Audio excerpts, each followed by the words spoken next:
Hello, this is Martin Willis, your host. Welcome to the Everything Else show. It's going to be a great one tonight. Several months ago, one of my friends contacted me and said, hey, you got to watch this series on Netflix. It's really something else. So I watched the first show of Making a Murder, and it was like, wow, it's interesting. But then I started to watch the second one, and I was hooked. I had to watch, like once or twice a day. I'd be tuning in and watching, and I couldn't get over how many twists and turns of events there were. Stranger than fiction, if you ask me. I kept shaking my head and thinking, how could this stuff really happen? Now, I realized that there are two camps when it comes to this case, the Steven Avery case. And one of them being that Avery was framed for the Teresa Halbach murder back in 2005.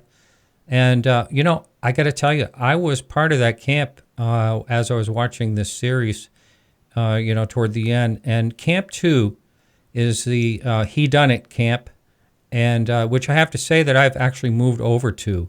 And that's only after I looked into this really deeply from all angles.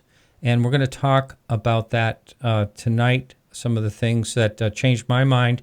And I'm not here tonight to try to change anyone's mind at all, just to talk about evidence, things that have not planted evidence, but just plain evidence that has come out.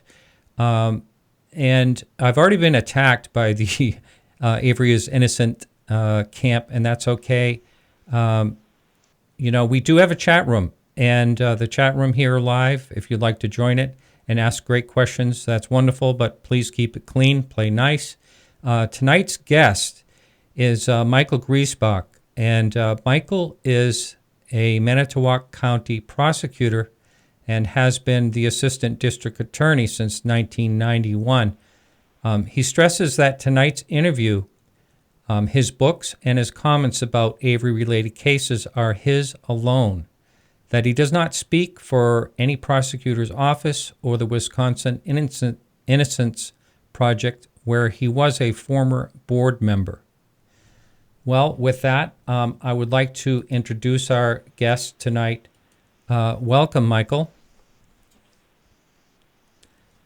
Mike, I would like for the person that has never really watched Making a Murderer, if you can just give a real quick overview of going all the way back to the 1985 case, but as quickly as you can, the 2-minute version, if you can possibly do that, and what happened with Steven Avery to begin with, which was an atrocity, if you ask me.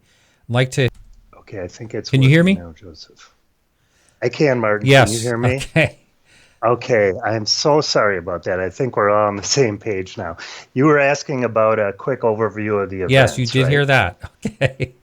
Okay, I did. All right. So, yes, for those who don't know, the Steven Avery case, and really it's a 30-year saga at this point, it started in 1985, and he was charged and convicted at trial of a brutal assault, a rape and an attempted murder charge on the Lake Michigan shoreline here in Manitowoc County. In a summer day in 1985. He spent 18 years in prison because of that conviction. Now, 6 of those years, 6 of the 18, were actually the result of a concurrent sentence for a crime that he was rightfully convicted of, that he pled into. That was actually, those who watch Making a Murderer will be familiar with it. Because it involved his ramming a vehicle into a woman's vehicle, his cousin, actually, I think a second cousin who lived up the road, and then holding her at gunpoint. He pled guilty to that. That was sort of passed off in the documentary Making a Murderer as sort of an awkward way of getting back at her because she spread some rumors.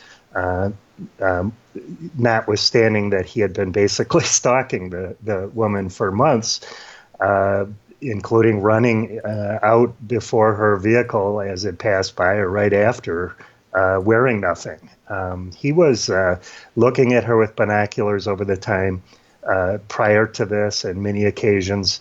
And it's just an example that I'm sure we'll get into later, but it's an example of sort of the distortion in Making a Murderer. The fact that a serious crime led to a 6-year prison sentence for something that they passed off as really a poor reaction, not knowing how to react to someone who he said, at least on the show, was spreading rumors. So he, nevertheless, whether it's 12 or 18, 12 is an awful long time as well to sit in prison. And he did. 2 appeals went through. Both appeals failed. Finally, the Wisconsin Innocence Project got a hold of the case. And in 2003, the Wisconsin State Crime Lab conducted a test after a motion by the Wisconsin Innocence Project requested it, and fought by the district attorney at the time, by the way. The test showed, a DNA test, that there was really the last bit of physical evidence from that 1985 case. It was a hair located upon the victim at the time of the assault, taken at the hospital, and that hair belonged to Gregory Allen, the true assailant. So myself and the DA at the time very carefully reviewed the file. We didn't want to just release Mr. Avery on the strength of literally one hair, after a jury had found him guilty, and his case was appealed and affirmed twice at the appellate court level. And so we reviewed it over the next couple days and found very quickly, corroborated that there's no way that he committed this crime. Indeed, it was a horrendous injustice that he was convicted of that first crime. We stipulated with the Wisconsin Innocence Project to have Mr. Avery released. So that takes us up to 2003. I know this is getting kind of long, but it's a long story, and I'll try to shorten it up here. But the rest of the story folks mostly know about anyhow, but 2003 he's exonerated. He becomes sort of a folk hero in the state of Wisconsin.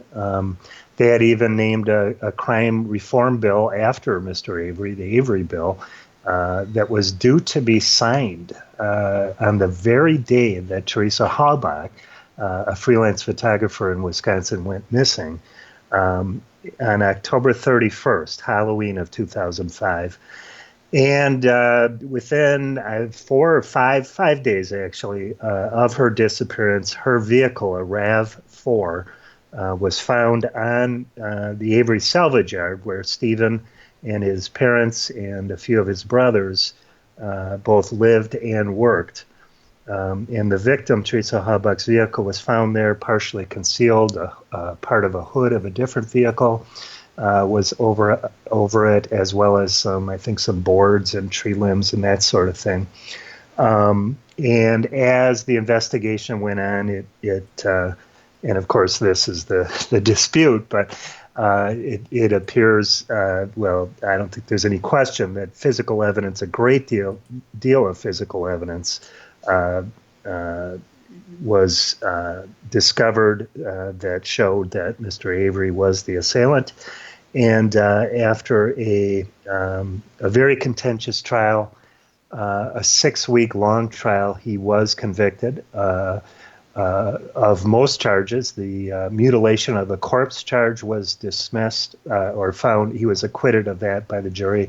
And a sex assault charge was withdrawn by the state after the state did not use a co-defendant, Brendan Dassey's statement outlining his view or his rendition of what occurred with him and Mr. Avery. So that's what happened. In 2005, he was convicted. The case we thought was done here in Manitowoc County. There's been appeals. There were appeals, but all of those appeals failed for both Steven Avery and Brendan Dassey. So we thought we finally put this case to rest, frankly. And in 2015, in December of 2015, of course, the story was resurrected in a big way on Netflix with the documentary Making a Murderer. And since then, it's really had a life of its own once again. So that's sort of a thumbnail sketch, I guess, Martin, of the events over this 30-year period Yes, now. yes. And, from, one of the questions I was going to ask you is, if this wrong conviction, did not happen, what your thoughts on would be on, what type of person Stephen Avery would have been going through life. He probably wouldn't have murdered anyone, but who knows, the thing with the cat is, very disturbing. Anytime I ever hear anything like that, and Yeah, you're referring to an incident actually that the pro Avery folks get very upset if we even bring it up because they're saying just because that happened, and that being that Stephen Avery poured oil and gas on a cat and threw it in the fire, and by at least some accounts, when the cat jumped out of the fire, Stephen threw it back in. The pro Avery folks will say unfair to bring that up, and because it doesn't prove that he later committed murder. Of course, it doesn't prove he later committed a murder, but it does go to show somewhat of what he was like. It should not be admitted and was not admitted in a trial, But at this point, this is a question that's hotly debated. It's a question that has been thrown out there by a very well heeled company, called, if there is such a thing, called Netflix, and a very sophisticated production of folks that have suggested and really manipulated, in my view and others' views, the view that Stephen Avery is innocent. And they distorted that incident. And to me, it seems only fair to shed the light on that incident as to how it actually occurred. It wasn't some childish prank, but we really do get a bit lost in some of the background information because when it's all said and done, of course, his guilt or innocence rests on the facts related to the homicide itself. yes. But your broader question, Martin, I think it seems to me it goes to, what kind of person was Stephen Avery, and would Stephen Avery have done this kind of act if there wasn't a wrongful conviction in 1985, perhaps, if that's somewhat what you're getting Yes. to? I know it's just speculation, and Yeah. I know there was some, abuse, and a lot of things that could never be admissible in court. Was his past abuse issues that have come up, and then also an interview. I think it was last year sometime with his former girlfriend that was pretty another bombshell. Yeah. Well, there's no question that, you're right, it is speculation in terms of what he would have done. It always is. But there's no question that Stephen Avery had a real propensity for violence. I don't think even his most ardent supporters would say he didn't. And a propensity for sexually acting out. I guess that's the only way I can say it, in an aggressive, unconsented to way. And the incident where he pulled over a woman at gunpoint that I described earlier and pretty clearly wanted her to get into his vehicle after ramming her car. This woman he had been basically stalking in some pretty deviant, weird details to it. He was a pretty messed up fella. Why? That's another question, and maybe that goes back generations, and maybe in some theoretical sense it's not his fault, but when you're an adult, and time goes on, and one of our judges used to say to cases where a person had a really tough childhood and including instances of abuse and neglect, and then committed a sexual assault himself, and the person would rely on what happened to him and say, but judge, this is what I experienced as a kid. And it sounded harsh, but the judge's line would be that and 75 cents will get you a cup of coffee. And I think what he meant is, we hear you and we understand what you went through, but it's not going to help in terms of the victim, the new victim that you created. And you have to figure out a way to change. And easier said than done for all of us. Many of us, fortunately, grew up in families of loving and supportive families. So it's real easy to say. I see this all the time in court. And I try to understand, because you do have to understand. But you also have to remember personal responsibility. Right. And especially in a case like this. I mean, this was as brutal, as vicious of an act. And this is close to Jeffrey Dahmer kind of stuff, frankly. Yeah. And it just, you think of Steven Avery, yes, but you mostly think, or equally think, frankly, or should think, of what a danger he is to others and what a tragedy this was to this poor woman and her family. Absolutely. So would Steven Avery would he have been capable of this? I don't know. There is a step in my experience, 29 years of doing this stuff, and I've prosecuted several murder cases and sex assault cases and you name it, and dealt with some really cold people, dealt with some really dangerous people. But there's a line, and only a few people, it seems to me, that we come across are capable of crossing that line where it's such a vicious thing. It's over the top.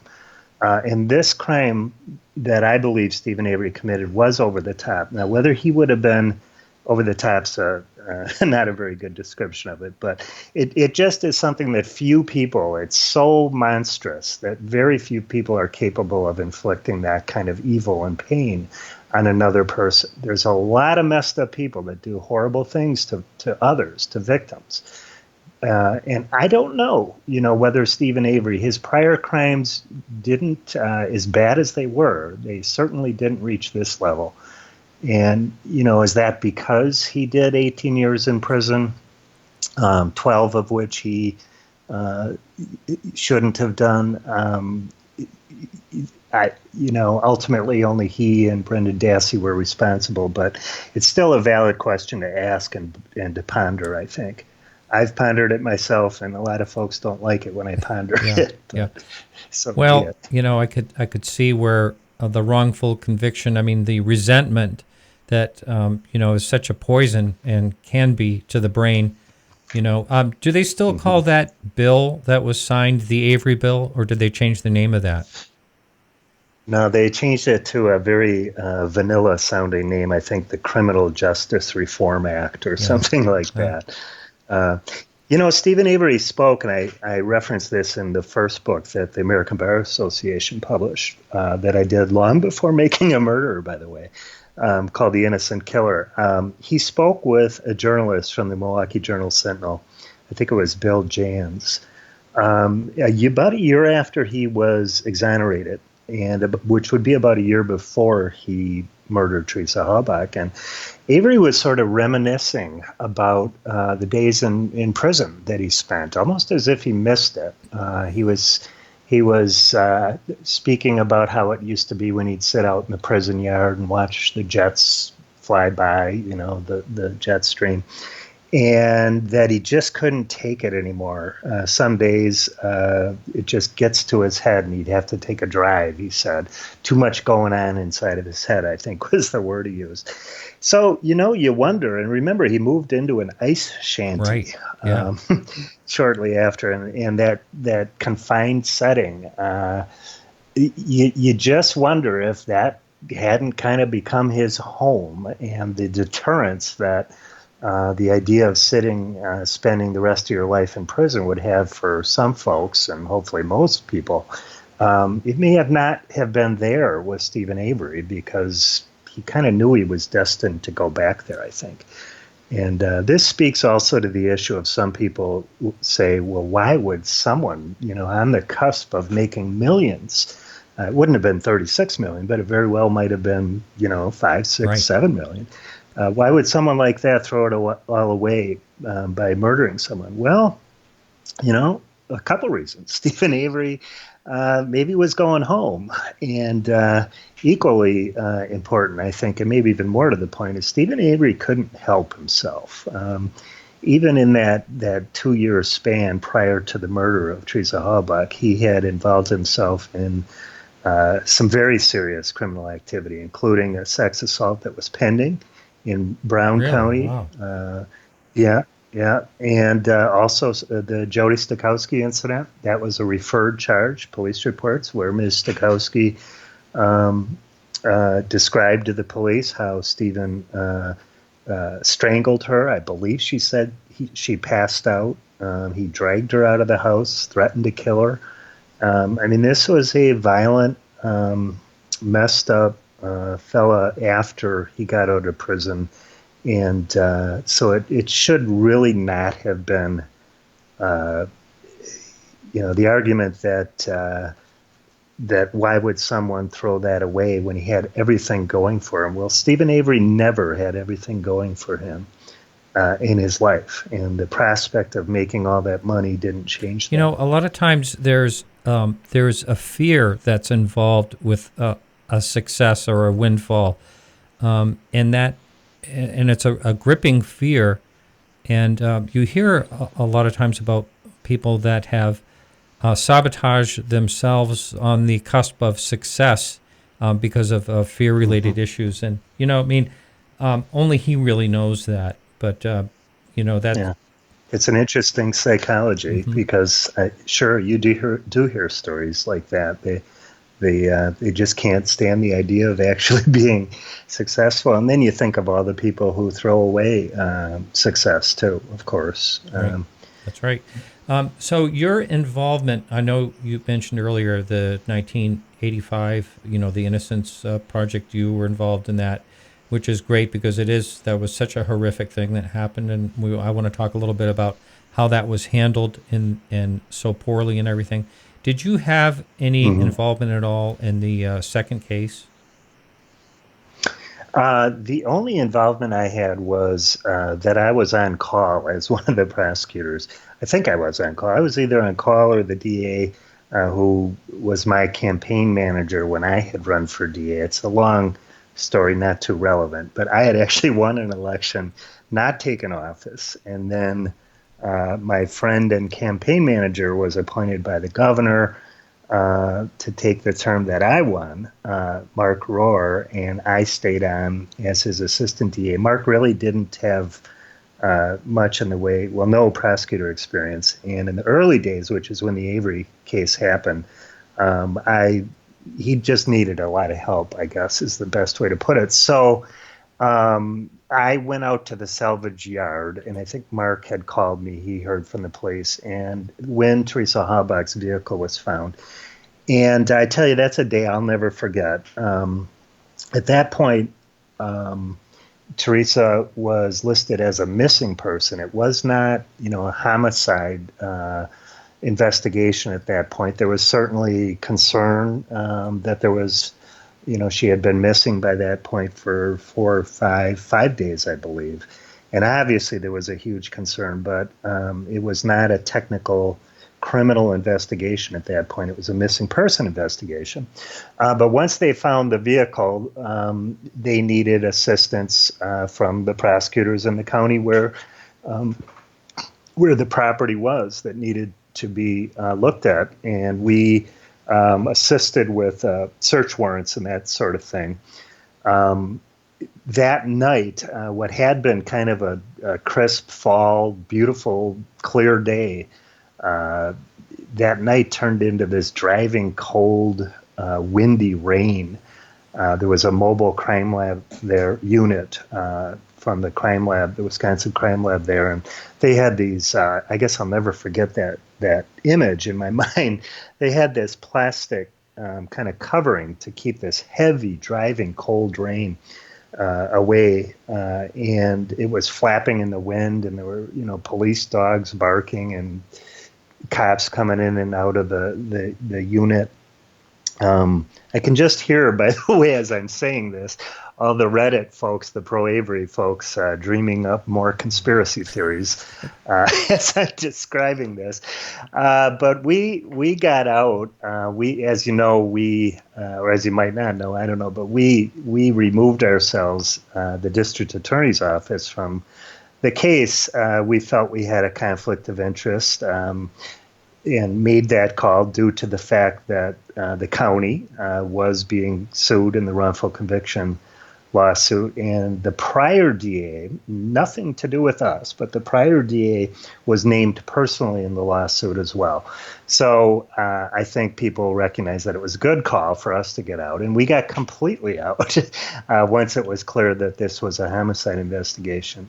Of course, the sheriff's department did not follow suit with getting completely out, and I've taken a bit of a certain amount of heat from our sheriff's department for suggesting in interviews over the last year that they should have. You either have a conflict or you don't, and you can't be half in. And despite good reasons for their remaining. In terms of manpower and who had evidence techs and who didn't, and what precautions they put in to prevent later accusations of evidence planning.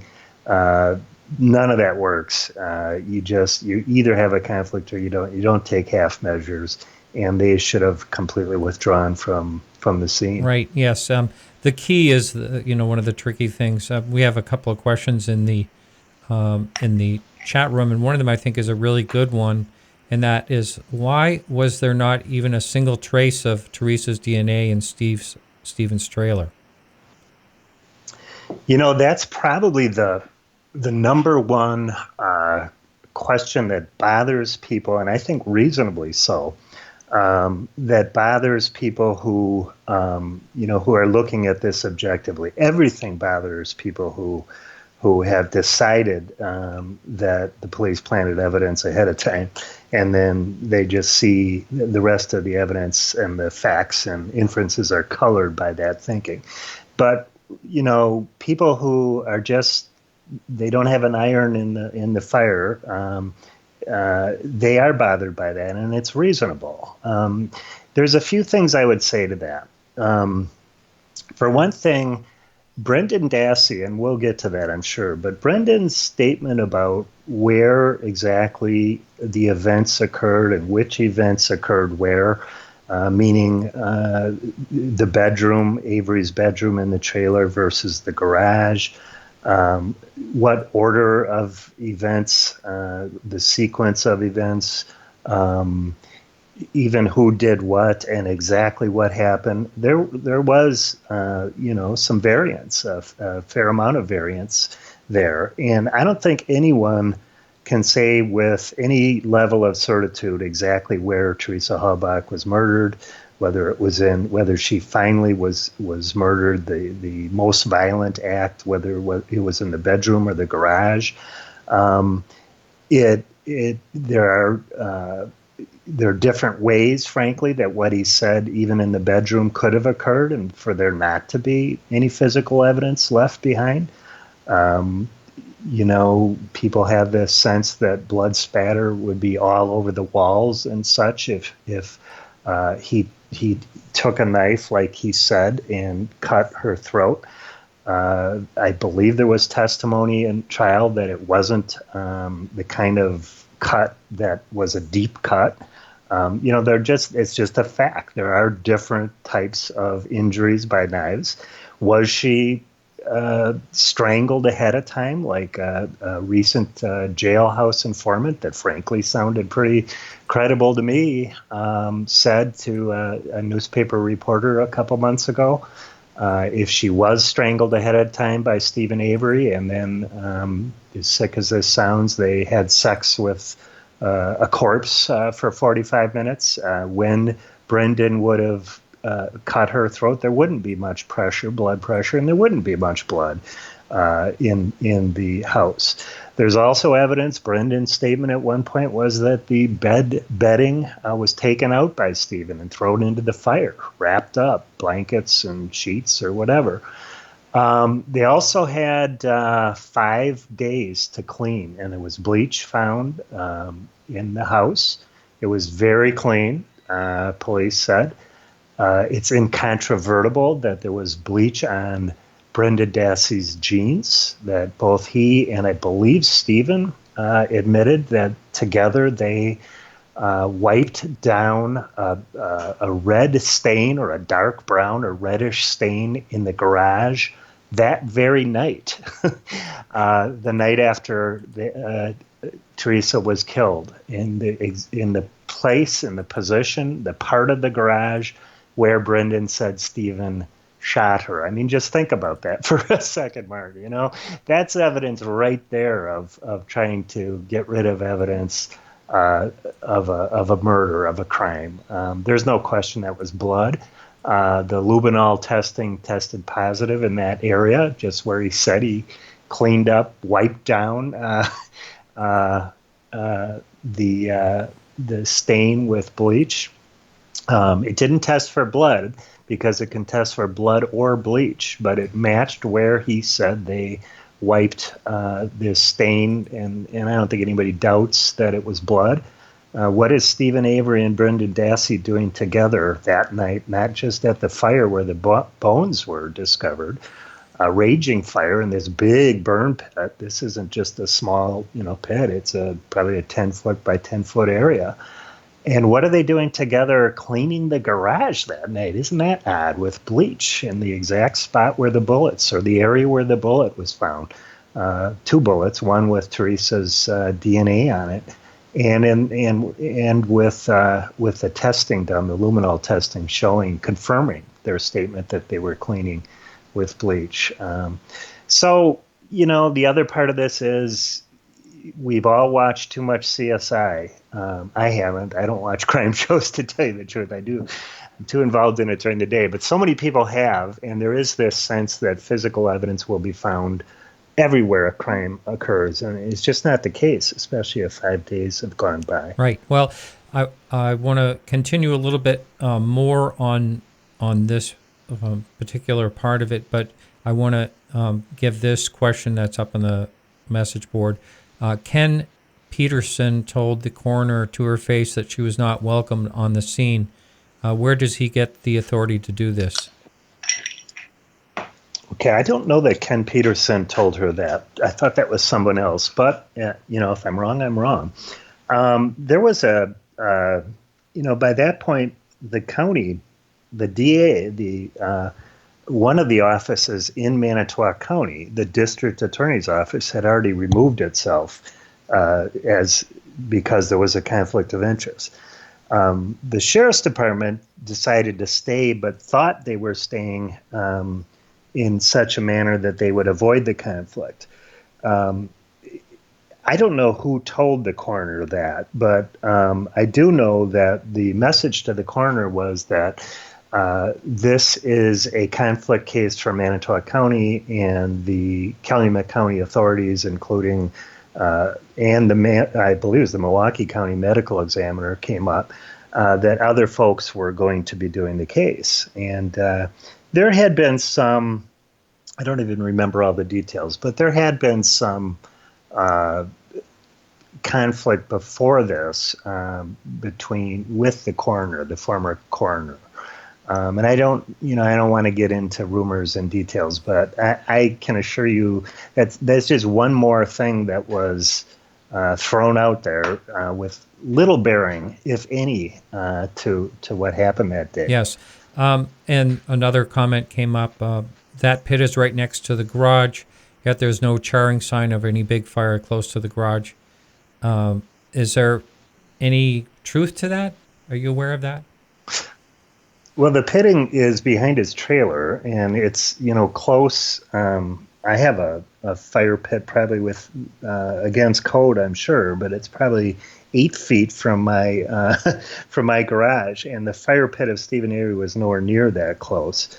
So I don't think anybody's questioning that there was a very a lot of combustion occurred there. Look at the pictures, and it's not that it was just charred things brought that, as the defense would say, thrown in there. It was clear that even if you assumed things were thrown in there, that there had been a major fire there. Yes, and how come Making a Murderer, they didn't talk about certain evidence, such as her phone and her PDA and her the contents of her purse were all found in a burn barrel? I mean, is that true? I mean, that is true. And it's also true, not only that, it's true that a family friend, a fellow by the name of Robert Fabian, told police that when he came up to the area where Steven Avery was,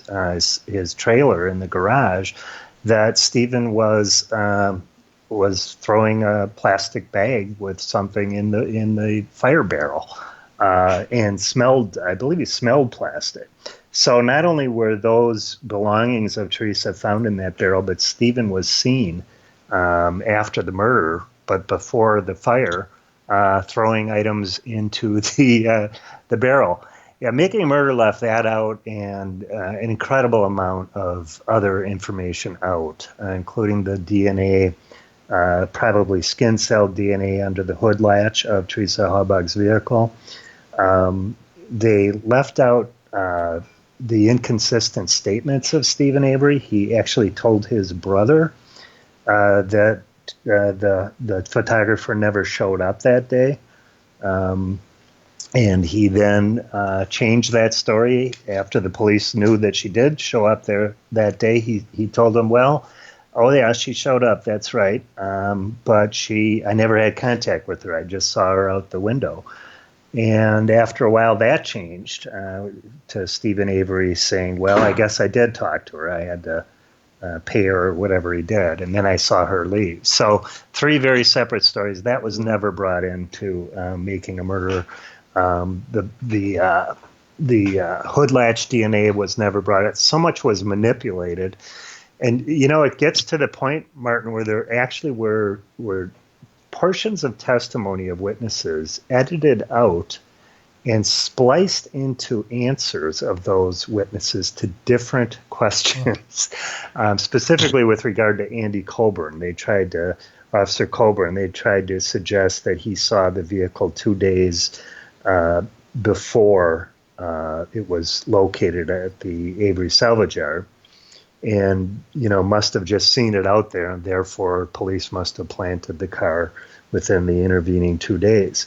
They suggested that by manipulating a dispatch call between Colburn and the dispatcher, a harmless call really, where he was confirming a plate number that it belonged to Teresa Halbach, and what the plate number was and what kind of vehicle and what color it was. And by manipulating and editing out his testimony from a different question to that question, they made it look as though he was up to no good and that he had seen the car that very day. And there were other instances similar to that as well. Yeah.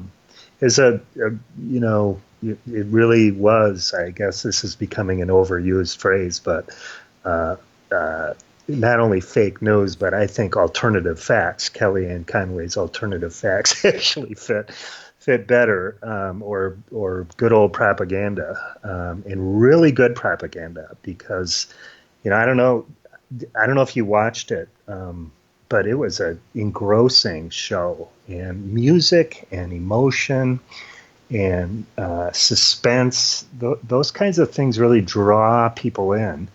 And you can do a lot with fact patterns and inferences by manipulating them when you have emotion and you have so much distrust of police and prosecutors, some of it with good reason, in the culture today.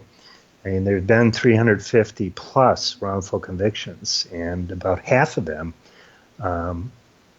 one of the causes in about half of them, or a factor, is police or prosecutor misconduct. So, I'm not approaching this saying that police and prosecutors are always innocent of wrongdoing. It's an exception.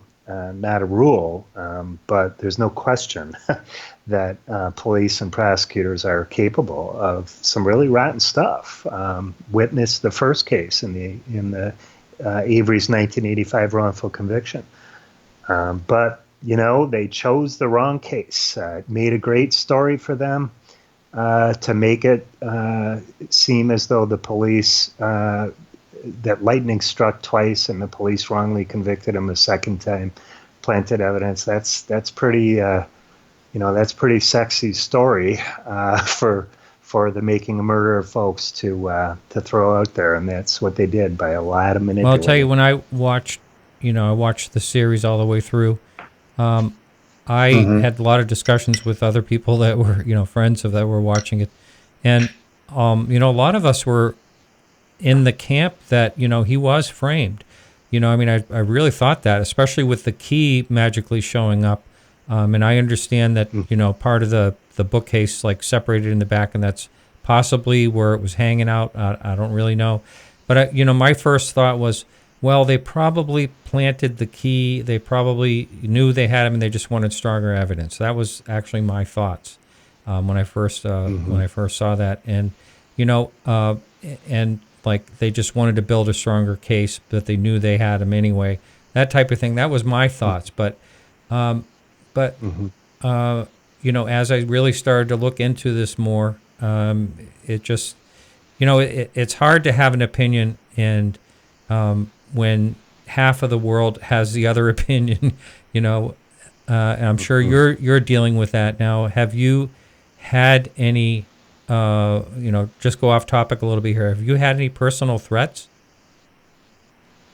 Early on, all the prosecutors in our office had, a threat that someone was showing up in Manitowoc and was gonna take out all the prosecutors or some nonsense. And we never, really. I don't want to say we completely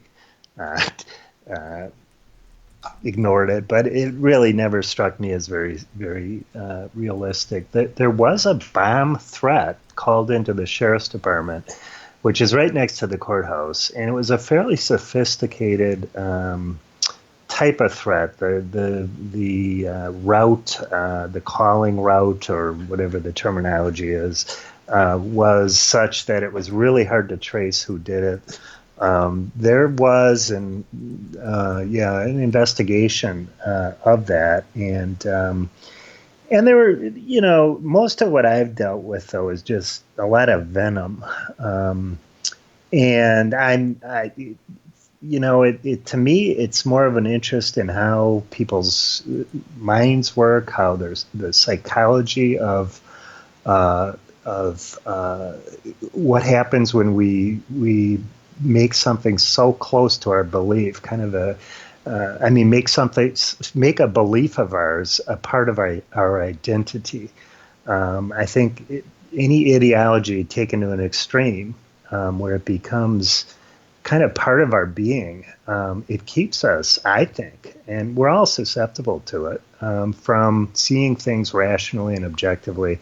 And it also really makes us nasty and intolerant of opposite views, because it's part of our identity. We attach ourselves to it so much. I think in a weird way that's happened in this case.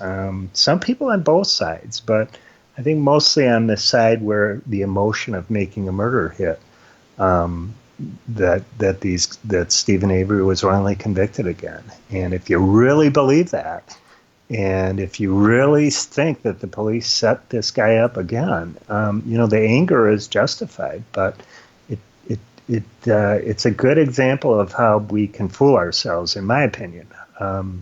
People will say I'm really arrogant for making that comment, but I think psychology, it's the way it's done.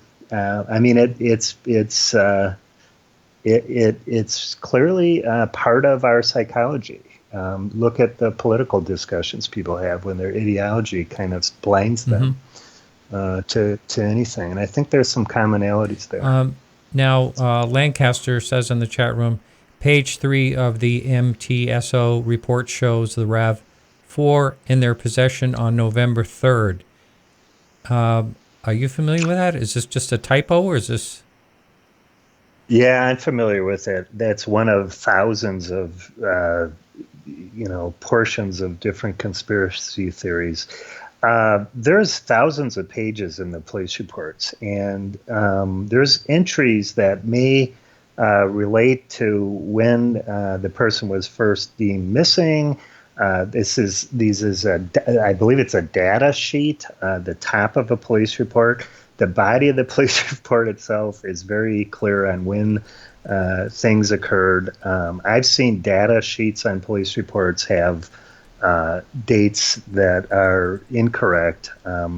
So I don't even, I think the problem is if you start picking apart these little things, you can take anything and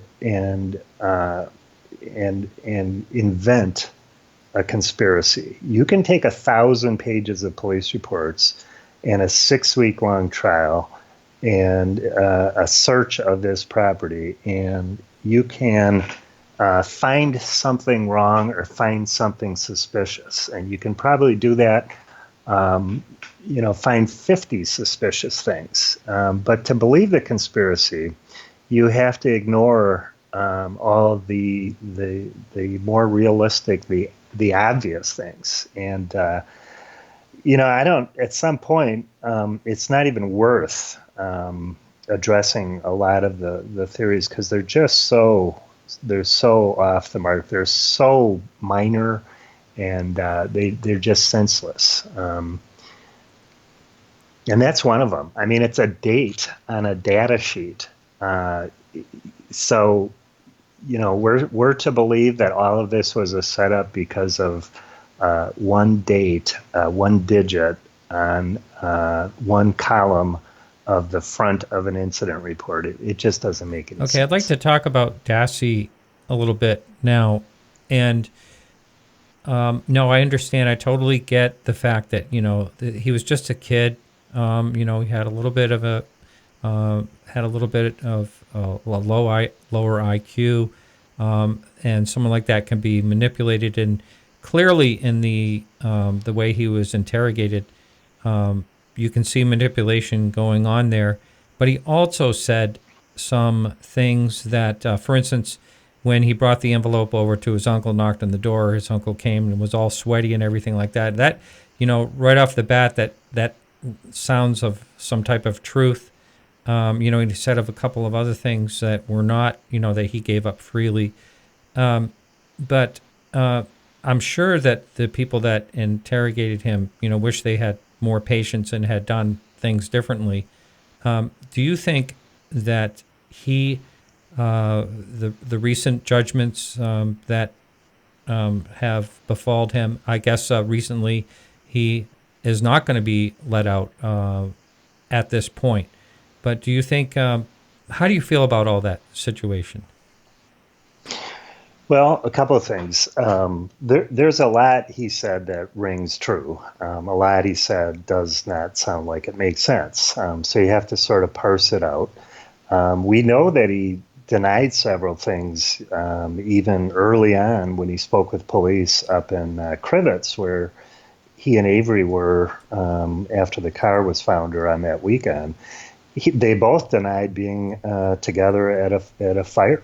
They both denied being at any fire in the fire pit that night, and that makes you wonder right off the bat, or at least it should. Why? Because it became obvious through other witnesses, and even through Brendan's later statement himself, that they were at a fire. So that people should pause right there and think, what does that mean that they lied about that? And several other things that he was not being truthful with. I think that means more than a digit, a misplaced digit, or a different reference in a data sheet. But anyhow, he also told his mother that some of what he told the police was true. And you have to kind of look through and watch all these videotapes, but talk about ringing true. It's him and his mother speaking, and the tone of his voice as she says, Barbianda, Brendan's mother, outraged that he could have been involved in this and that Steven did this. Brendan, is any of this true? Is this true? Did you do this? What you told the police? And he says, well, some of it. So there's pretty clear, and in addition to all the other evidence, including the helping Steven clean the garage and the bleach stains that were on his pants, and the fact that they were together in the fires, it's pretty clear in my mind that Brendan was in some way involved. We don't know exactly what he did and how he did. I have my, belief that he was, but that's really kind of a separate question than where it's at legally. It's not whether his confession was false. It's whether the interrogation was coercive. Was it an involuntary statement? And could the police have done it different? The law on whether a confession is voluntary or not isn't a black and white kind of thing. So the anger that's been expressed specifically at the two officers who did the interrogation, and you have people saying they're the ones who are going to be next on a wrongful conviction lawsuit when Brendan Dassey gets out. It's nonsense.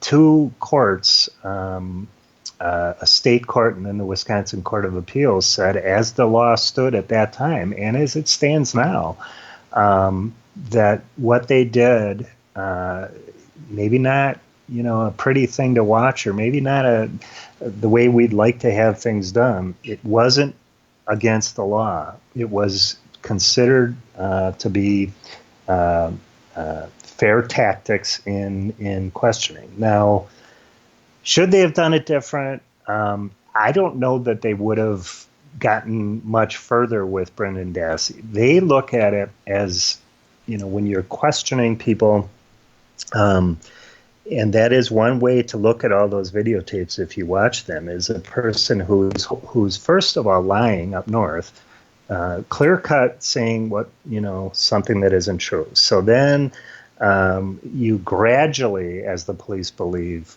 bring out a reluctant witness to admit what occurred. That's one way to look at that videotape, those videotape confessions. And I think there's a lot to it.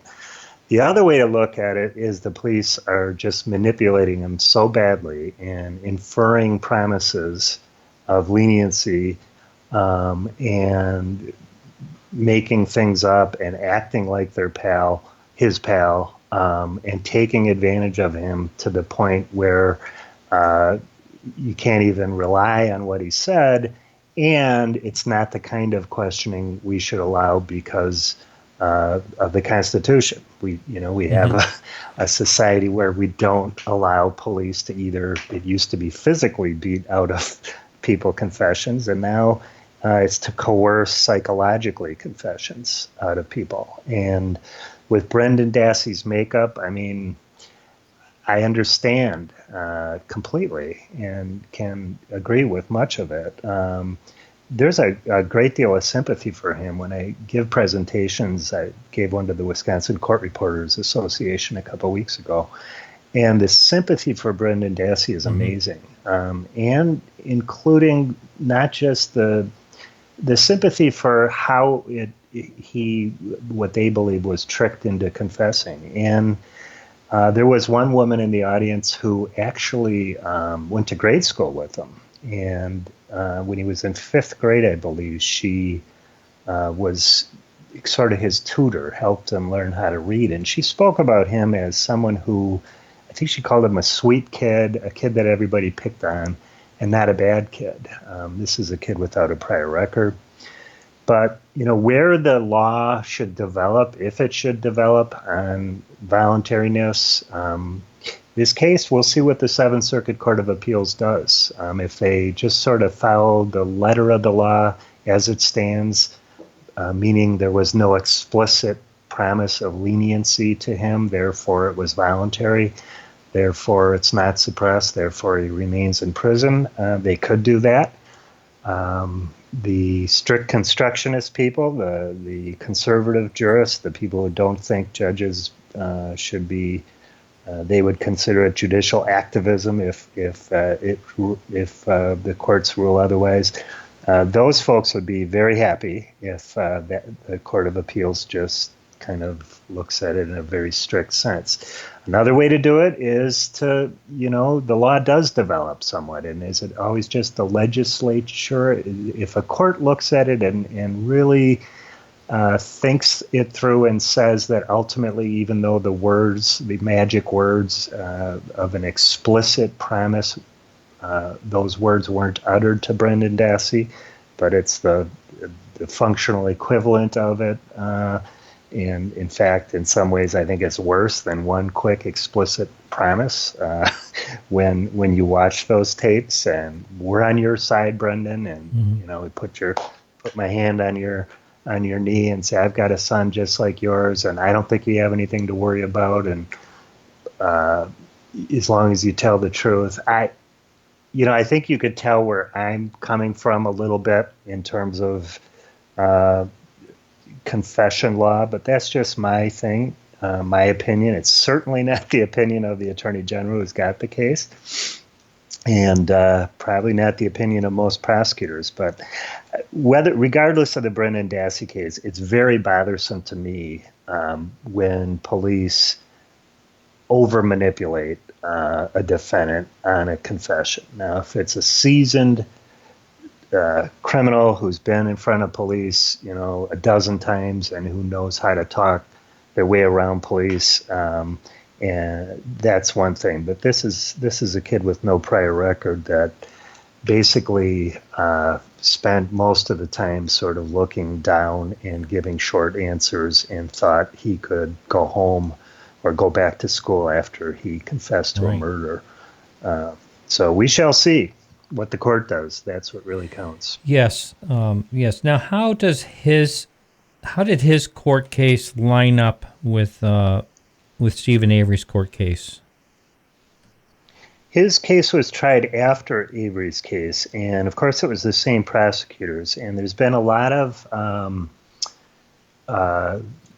dispute and a lot of consternation over the fact that the state's theory in the two cases differed, or at least seemed to differ. That in the one case, in the Avery trial, there was no indication that there was a co-defendant, or where the murder occurred, or the Brendan Dassey statement as to how the murder occurred. None of that came into the Avery case. But in the Dassey case, it was primarily Brendan's confession, Brendan Dassey's confession as to how he and Steven Avery raped and killed Teresa in her bedroom, Teresa Halbach. So you have two very different versions presented by the state, by the prosecution, and that upsets people. What they're missing, I think, is that in a trial, the prosecution and the defense is limited to the evidence, to what the evidence was, the admissible evidence.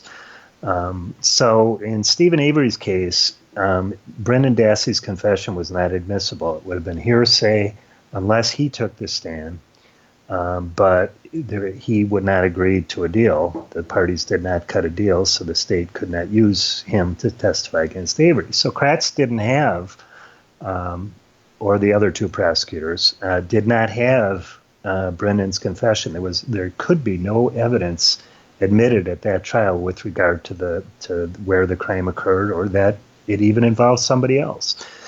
I think I would have, had I been trying the case, sort of suggested to the jury, I don't believe Kratz did this, that, we're not saying exactly how the murder occurred. We're not even saying that Steven Avery was the only one who committed this murder. But what you're here to listen to, ladies and gentlemen, is the evidence as to whether Steven Avery, whether he did it alone or did it with others, committed the crime.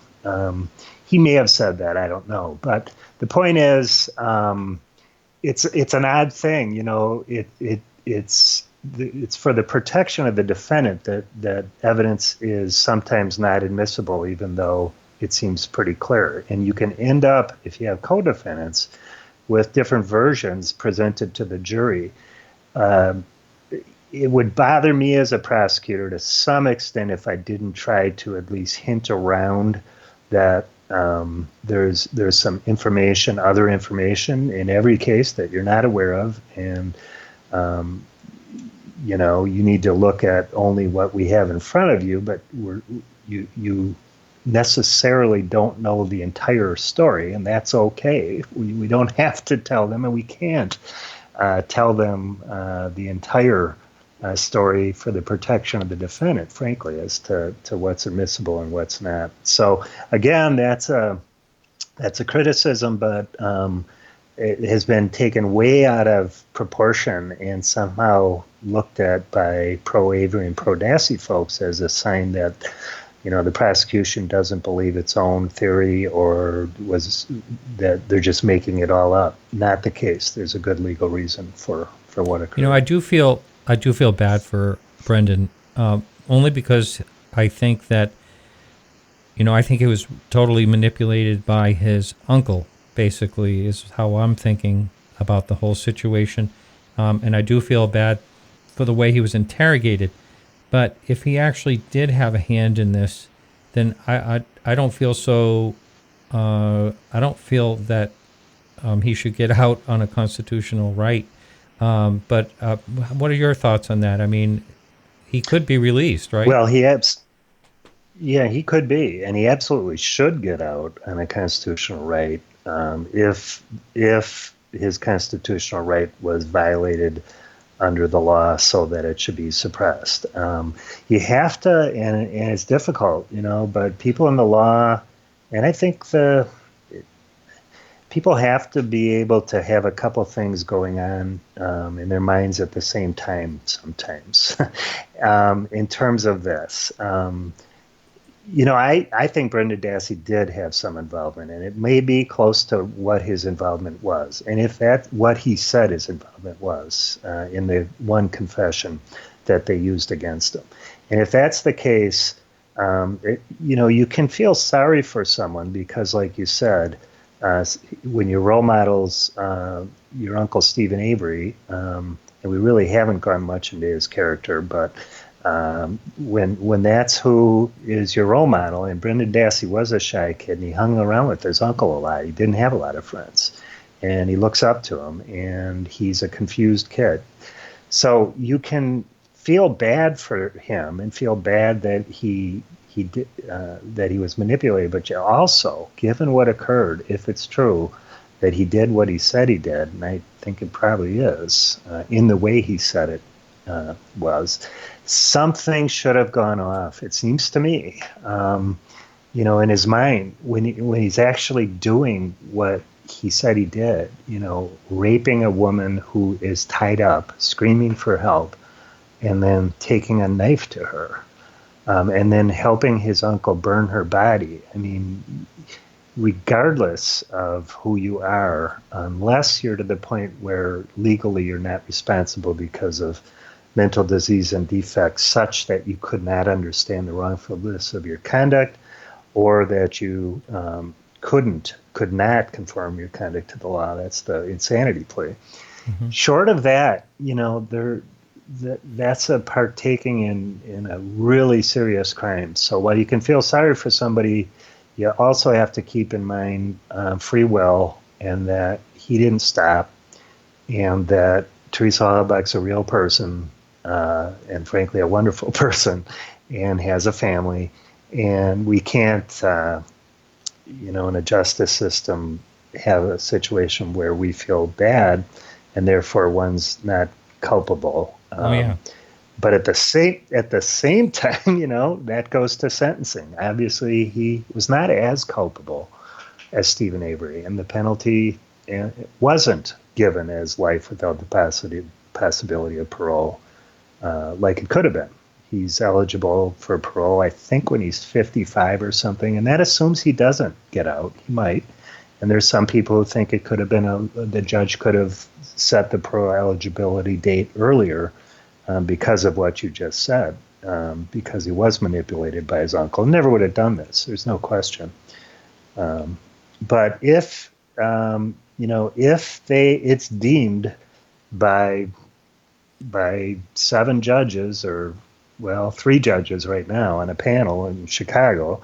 And, we place this kind of magic power in them because 3 other judges on a different Court of Appeals panel might rule different. And a 7-judge panel might rule different, and the U.S. Supreme Court might rule different.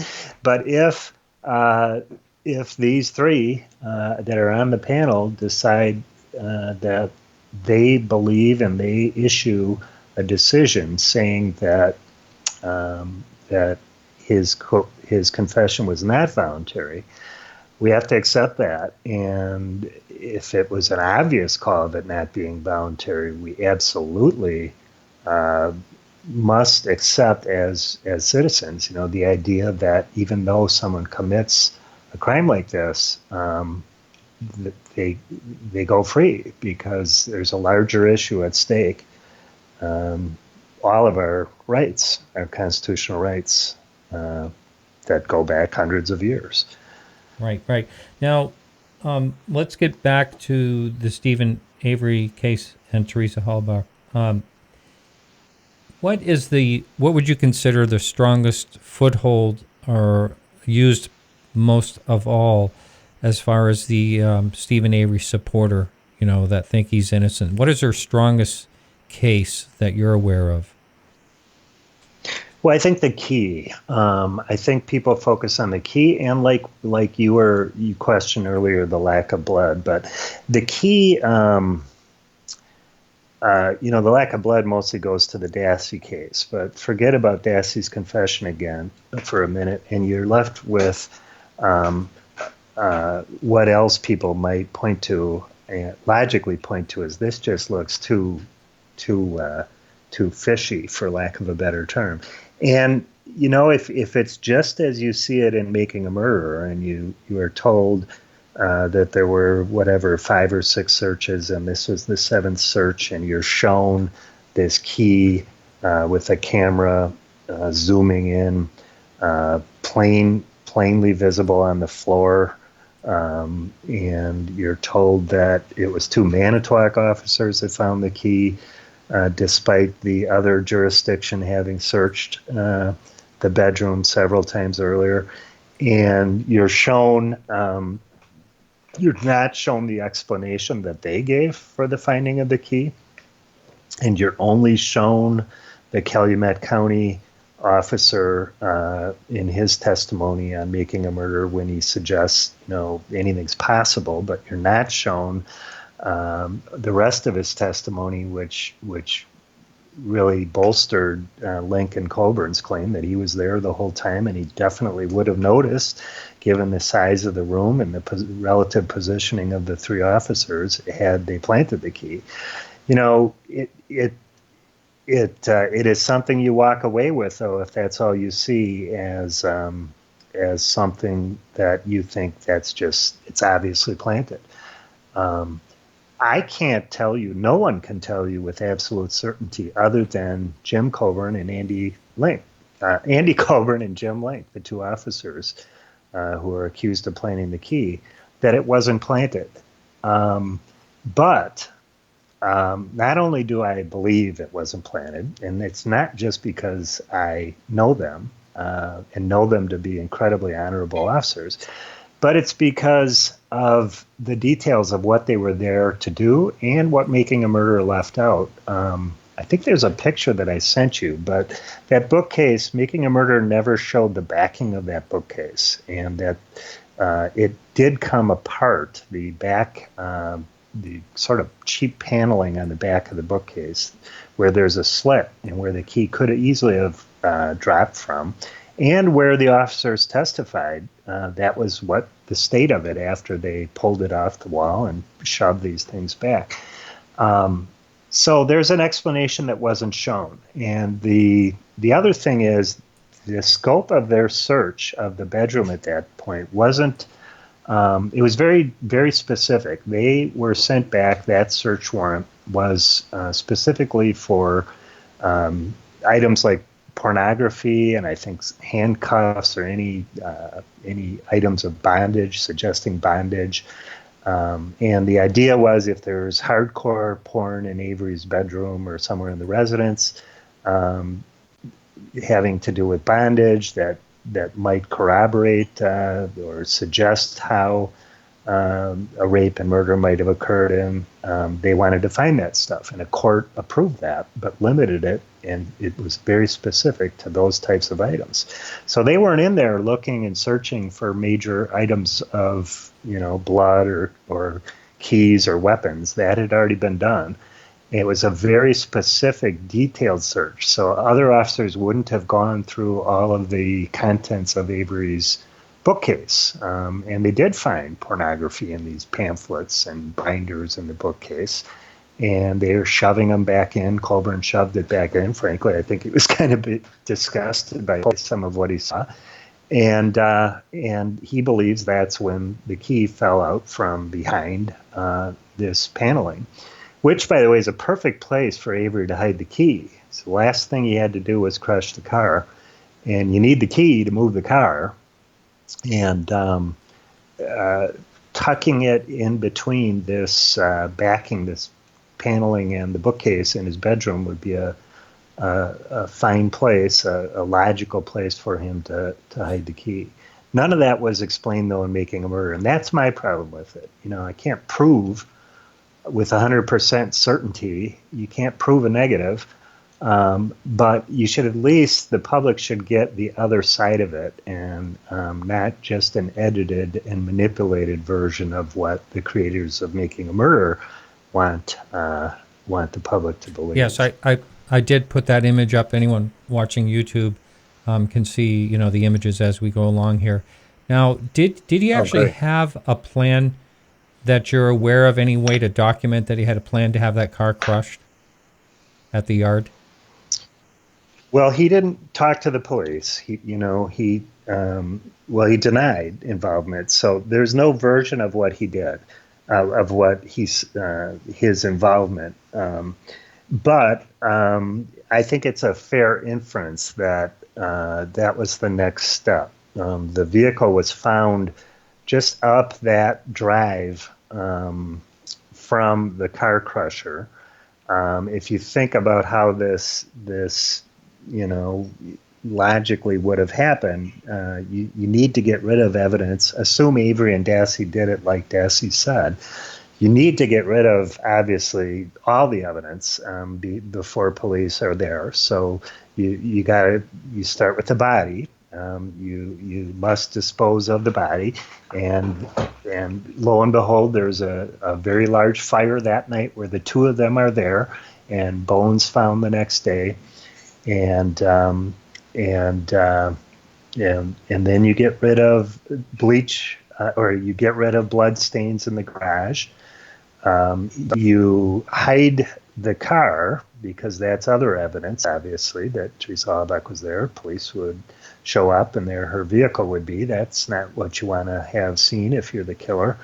So it would make sense that he would hide the car, and the lack of or the fact that he had not yet gotten around to the car, crushing the car, removing the car, makes sense. That would be the last and the most difficult thing to do when you, apparently in a salvage yard or anywhere where you do this, you need to, first of all, take the engine block out. So it's not an easy process. You have to lift the thing up with a forklift, the body of the car. And it's very noisy. It is something that would have attracted the attention, the public there, customers, as well as his family members who are working there. You'd think they would wonder what a relatively new RAV4 was doing, in the car crusher. So the theory is, and it can be no more than a theory, but I think it's a logical theory, is that was the next thing to do. But the car was found before he could get to it. It's believed that he was going to be coming back the next day from up north, which would have been a Sunday, I believe, which would have been a time that he would have been able to dispose of the car. it's a theory that makes a lot more sense, I think, than the conspiracy theories. But again, the people who are convinced that police set them up and I'm part of this conspiracy to cover it up, they'll say I'm just speculating. But you need to, we're talking about one bit, and like I really, most prosecutors, I think, try to focus a jury's attention on during closing argument is that's the whole point. If you only focus on one thing and you forget all of the other pieces of the evidence, you can have doubt, or you can think, boy, that prosecutor is just speculating about what happened on that, on this specific piece. So it must all be bunk, but you can't ignore, it seems to me, if you're trying to rationally analyze a set of facts, you can't ignore all the other facts and inferences that in this case point so clearly to Avery's guilt. And we haven't really talked about a lot of that, but there is a lot. A huge amount of evidence pointing to his guilt, in addition to just the physical evidence. Which alone is incredibly damning. For instance, the blood that people see, and I think one of the photos you have is the blood in the RAV4. And I think there's also a photo of a cut, a deep cut. It's up now on YouTube. Steven Yes. Mm-hmm. Okay, great. That cut is on his right middle finger. I think it's on the left side. I don't have the YouTube up, but try to... viewers, if act like you have your keys and you're starting your car, you put your key in the ignition and you're turning the ignition. And if you see where some of that blood is, it just matches up. In my mind, it sure looks like it. That not only do you have Avery's blood there, but you have evidence, clear-cut evidence of active bleeding, what would have been active bleeding at the time, because it's a wound that Dassey said occurred that night, that Avery got that night. I think when they were, I think shortly after the murder, during the disposal, maybe when they were putting Teresa's body in the RAV4, but that he got that cut that night. And then you have this blood in the location where it was. I mean, that's incredibly powerful evidence to me. Especially when it's been debunked that blood came from the blood vial, because there was no EDTA in it, the preservative that would be in a vial.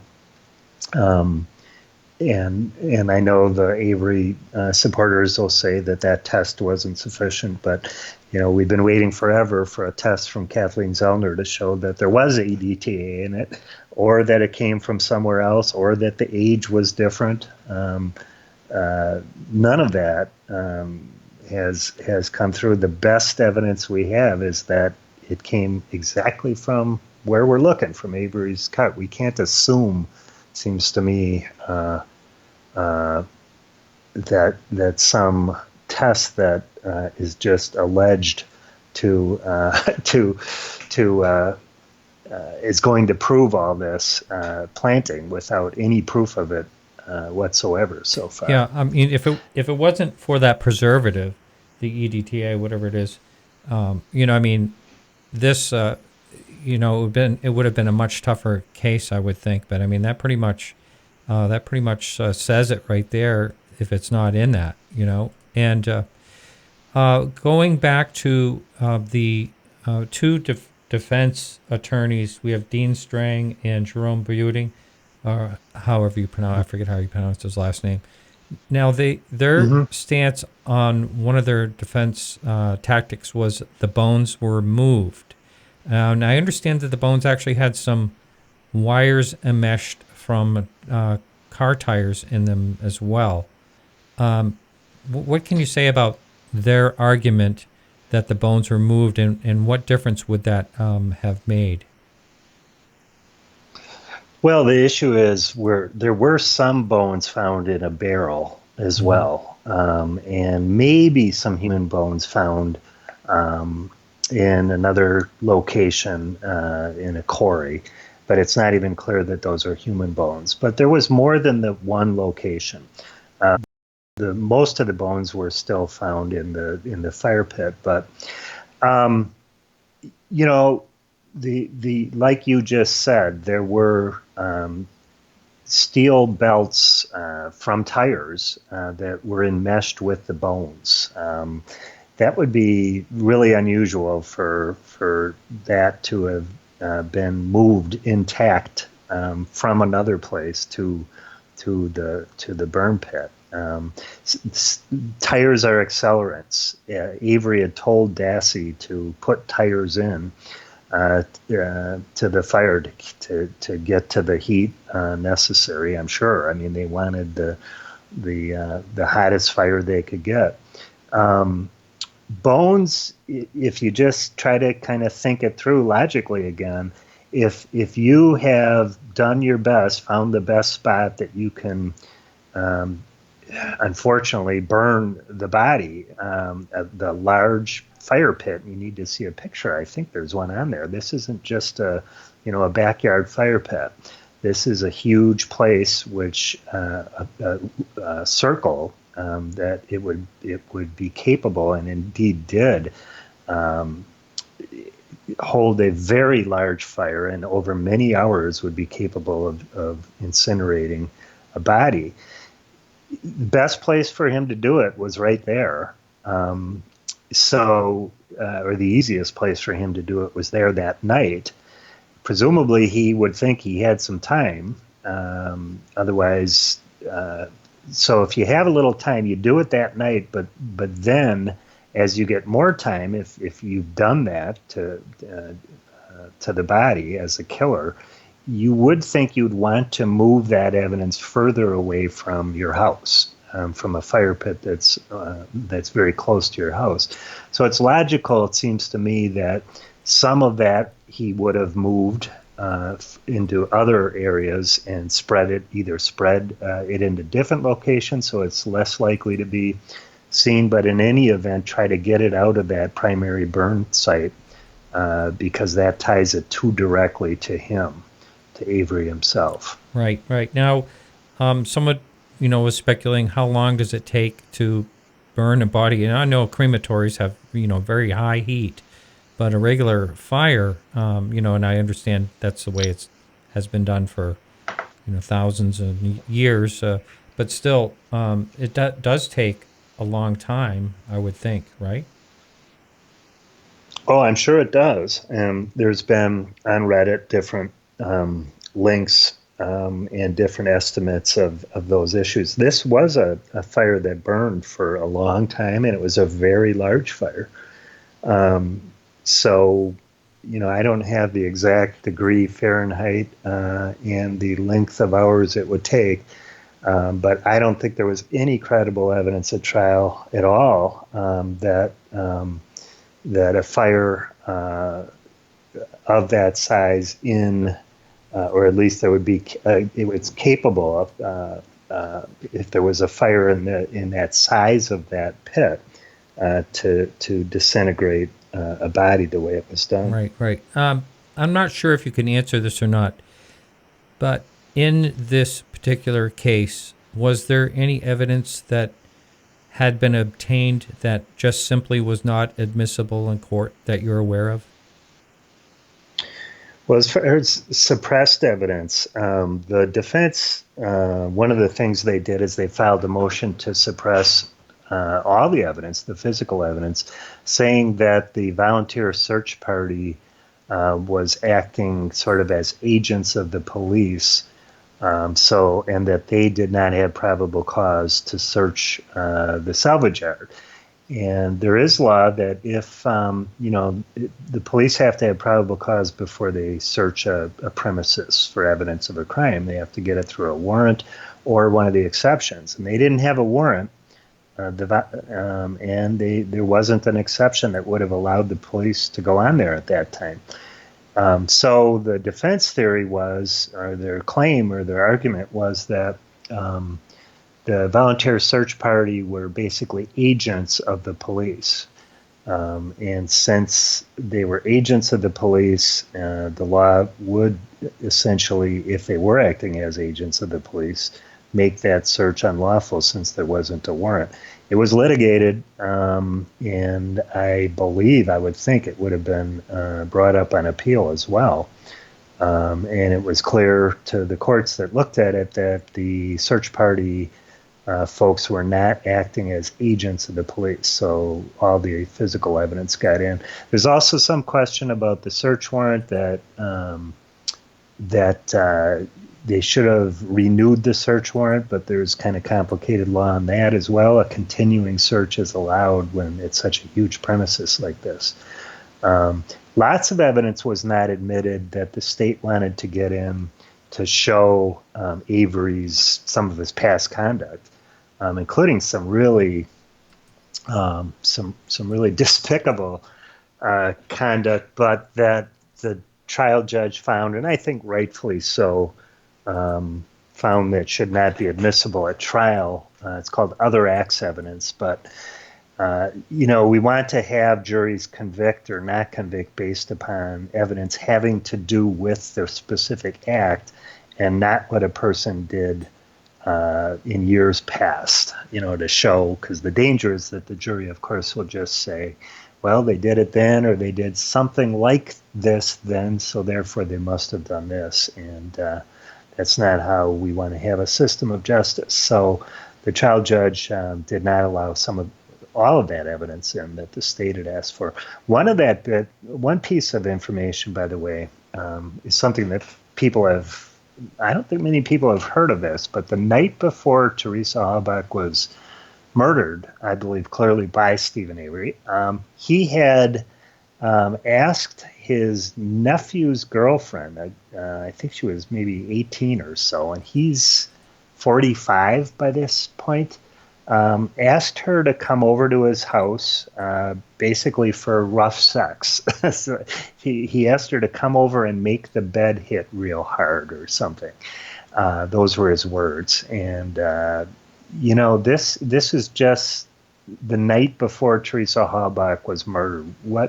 That doesn't prove that he did what he did, but it's just one more indication. A 45-year-old asking out of the blue, really, in a phone call, his nephew's girl to come over to have sex that night. What do you think of Jody, his former girlfriend's interview, where she basically says that she thinks he did it? Well, I prosecuted Jody Stokowski, actually, for a drunk driving fourth offense when she was dating Steven Avery. And Avery testified for her and said he drove the car into the ditch. They didn't believe him. But I got to know the basic story of Jody Stokowski and Steven Avery, sort of how they met. And my impression was that it was sort of two lost souls, kind of lonely people. Pretty messed up folks. I mean, a fourth offense, drunk driving. I feel bad for Jody Stokowski. I think that she was manipulated by Steven Avery. She was physically abused by him. She said she felt pressured by Avery, manipulated basically into making him seem sympathetic. And there's some corroborating evidence for that. And it rings very true in terms of Steven Avery's character. He even his own brother said that he was a manipulative, controlling person. There were a lot of people afraid of Steven Avery. So I believe Jody Stokowski when she says that she believes Steven Avery did it, despite everything that she said in Making a Murderer. Okay. So now, what do you think of the new defense attorney, Kathleen Zellner? I know there was a bunch of claims that, she had other suspects.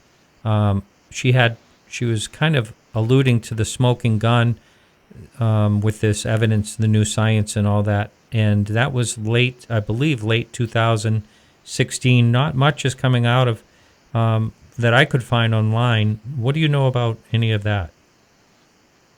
Well, I think she filed the motion for new testing in, I believe it was in August of 2016, so last summer. excuse me, and we haven't heard anything from Kathleen Zellner about test results.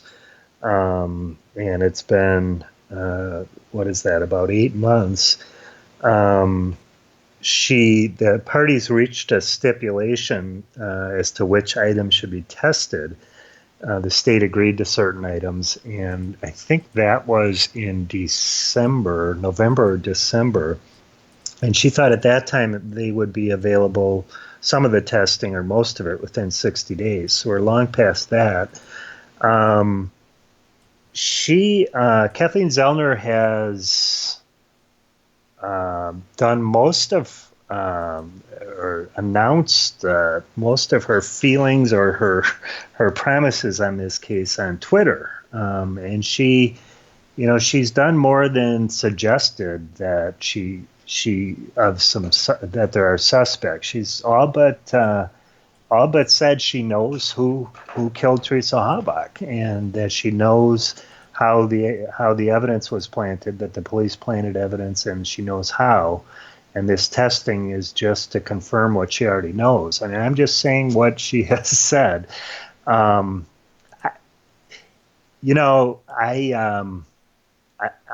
I don't believe that Kathleen Zellner thinks that Steven Avery is innocent. Kathleen Zellner has been out tweeting about police and planting evidence, and so if I feel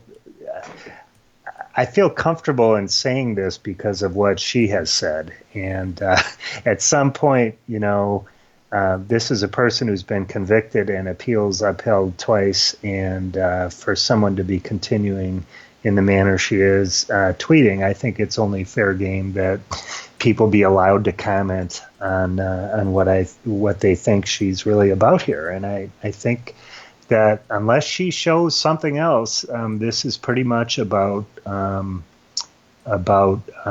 continuation of making a murderer and making Steven Avery a victim in the eyes of millions of people. Because unless she comes up with something much firmer than speculation, she's not going to the court is not going to allow a new trial for Steven Avery. And then I'm sure Ms. Zellner will blame the court system. Well, she says she claims in an article that I read that she only represents people that she's 100% sure that are innocent. Otherwise, she will have nothing to do with it. So I'm not really sure if I believe that statement, actually. Yeah, I don't believe it. And I believe Kathleen Zellner refused to represent Steven Avery. Well, I know she did prior to Making a Murderer. One of his, really? Wow. I think the older woman that Steven became friends with had contacted her, and it was only after she saw Making a Murderer and the outrage and the splash around the world created by Making a Murderer that Kathleen Zellner agreed to represent Steven Avery. Yeah, I totally can get that. So where do you think this case is going? Oh, wait a minute. Before you even, I didn't finish the question, but still, what do you think about, we just mentioned it, Making a Murder 2, Season 2? It's going to focus on Brendan, is it? Well, I think they claim it's going to focus on both. Yeah. They're very closely working with Kathleen Zellner. They've said that publicly. So where they were sort of embedded with Dean Strang and Jerry Buting in the first case, this time it'll be Kathleen Zellner, and I think probably the Northwestern University Wrongful Conviction Center people that are representing Avery and Avery's family. There is some article I read shortly after the announcement about Making a Murderer that this time they are actually going to search for the truth. And I bring this up because not just in the way it sounds, but because they were also, before there was any discussion about Making a Murderer 2, in interviews following the original Making a Murderer series, they kept saying that, people who are hung up on whether or not Steven Avery committed the murder, they're missing the whole point. They're really dismissive of the idea that it's the truth. It's worth it to try to find the truth. They said it's all about process, and that those of us stuck with these old-fashioned notions of truth and facts, we're missing the whole, the larger point. And what's interesting is this time they've said, well, okay, we're gonna stoop to your level, and we're actually going to try to find out what the truth is. And oh, by the way, we're going to do it though by hanging out with and doing it from the perspective, I'm sure, of Kathleen Zellner. So it's going to be an interesting thing. I don't believe there's a lot of material yet, for them to have many episodes, but Kathleen Zellner, or it seems that there is a lot of indication recently in the local media, especially, that in the next couple of weeks, or maybe 3 or 4 weeks at most, this motion that she's been promising with all these this new information, including presumably the third-party suspect that she almost knows for certain did it, that should all be coming out pretty soon. So we'll just have to wait and see. Someone wants to know, is there going to be an en-banc review? Is that likely in Brendan's case? Either party can request it. So right now it's a 3-judge panel. They had oral arguments. They're really interesting. Actually, you can hear them online in the Seventh Circuit. But either party, whichever party loses in the upcoming decision, whenever that's released by the 3-judge panel, they can appeal for an en-banc decision from the entire Seventh Circuit, or they can go directly and attempt to get the United States Supreme Court to hear the case. Those are few and far between. Not many cases compared to all of the cases that are requested on a petition, on a writ of cert, get heard by the U.S. Supreme Court. So I don't have any inside information here, but I would suspect whoever loses will ask for the complete Seventh Circuit to listen to hear the case. Now I'm gonna kind of wrap up the show a little bit here. Where do you think this is going to be in another year? Do you think the whole hype of this will die down and eventually kind of go away when nothing happens? Or do you think, what do you think is going to happen? I think it's in two, in my opinion, it's sort of in two separate tracks here. One is the court of law, and in the Dassey case is in the court of law. It's got its very specific issues, and it's in the federal court system. And then the Avery case has its very specific issues and is in the state court system, right back at the trial court level. So, we're going to watch those things develop. We've talked about Dassey case. I think it's anybody's guess where the Seventh Circuit goes with it. And the Avery case, as I mentioned, I think a lot of people think there's going to be some action fairly soon. I think that will be a huge media event.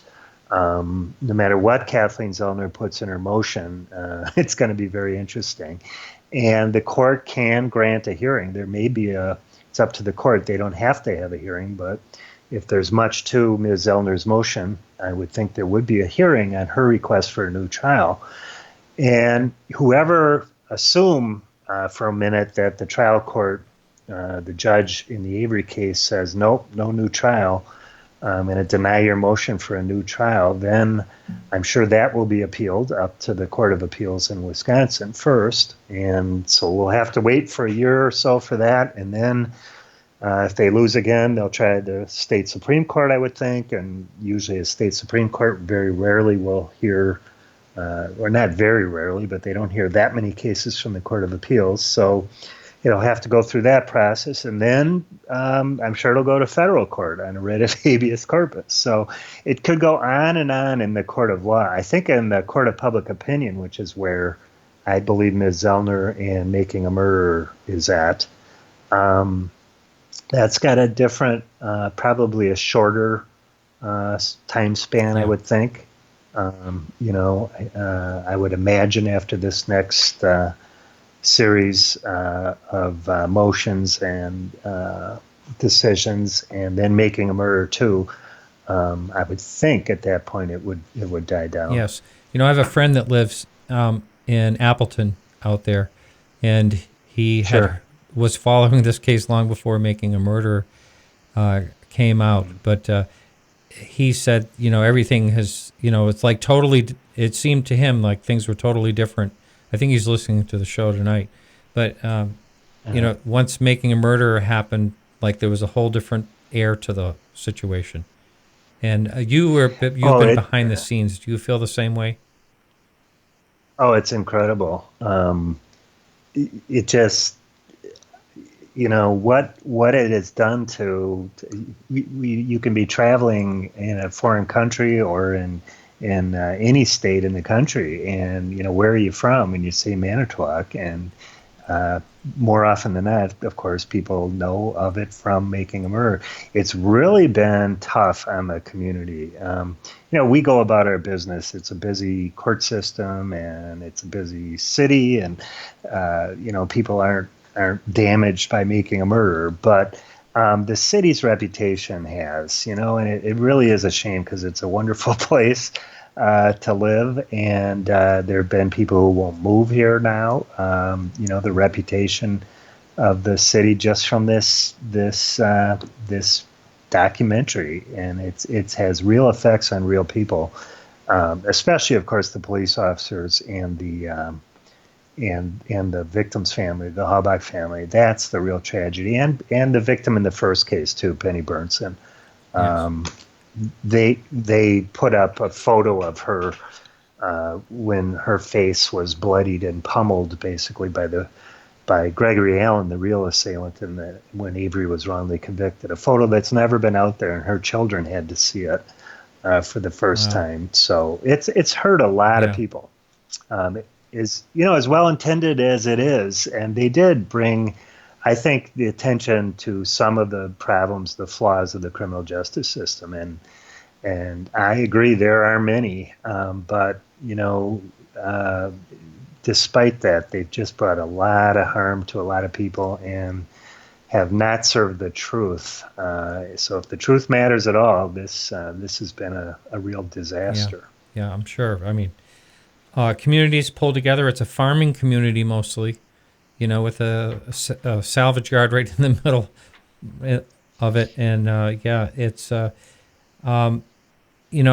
said in the beginning, you can't make this stuff up. And it is the most incredible case. If you just kind of winding up again here, if you had to think of another case, the only thing I can think of is OJ. They had this kind of publicity, but going back to what happened with him the first time, had you ever seen in the Innocence Project, have you ever seen a case that was so poorly, such an atrocity as his first case where he stayed in jail all that time for something he didn't do? Oh, I think it's one of the... I have never seen anything like that, and I don't think most people have. Wrongful convictions come in all shapes and sizes, but this is one where I and a lot of people who have looked at it very carefully actually believe that the sheriff and the DA at the time, within a couple days of arresting Avery, they knew he didn't do it.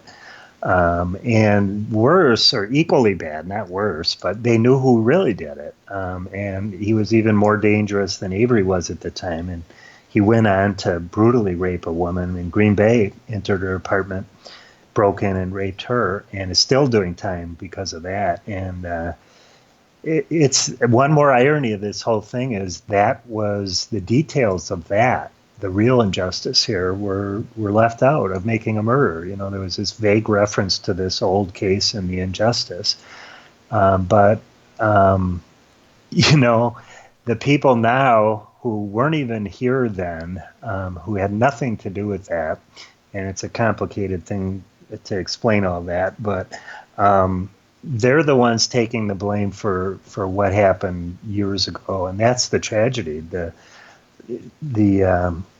And a friend of mine told me, with all the criticism that the sheriff's department was taking soon after Making a Murder, if they were smart, they would have taken that criticism and shined the spotlight back to what really was an injustice, and not run away from it. It's another lesson in law enforcement. They hate to admit any flaws. And there would have been nothing wrong with saying that the former sheriff and the district attorney at the time handled it incredibly bad, and not just handled it bad as in negligent. That there's a lot of evidence that this was a horrible injustice perpetrated on the part of the sheriff and the prosecutor intentionally on Avery and his family. So if you admit that, you can then explain how that was then and this is now, and it really is the case that this is nothing like. This investigation was nothing like the entire intent of this. It was to find out what happened, and it had no resemblance to what happened 30 years ago. Right. Well, I really appreciate it.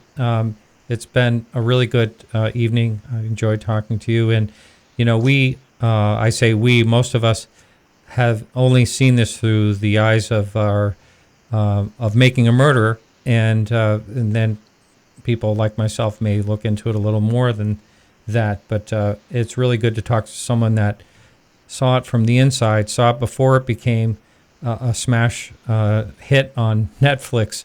So can you give the listening audience out there where they'd find your new book, Indefensible? On Amazon? Do you have a website as well? Yeah, it's on Amazon. I do. The best place is just to go on the Amazon page for Indefensible, or I think the innocentkiller.com is my website, and I'm on Facebook too. But it's in Barnes and Noble and stores and on Amazon, and as is the prior book published by the American Bar Association, The Innocent Killer.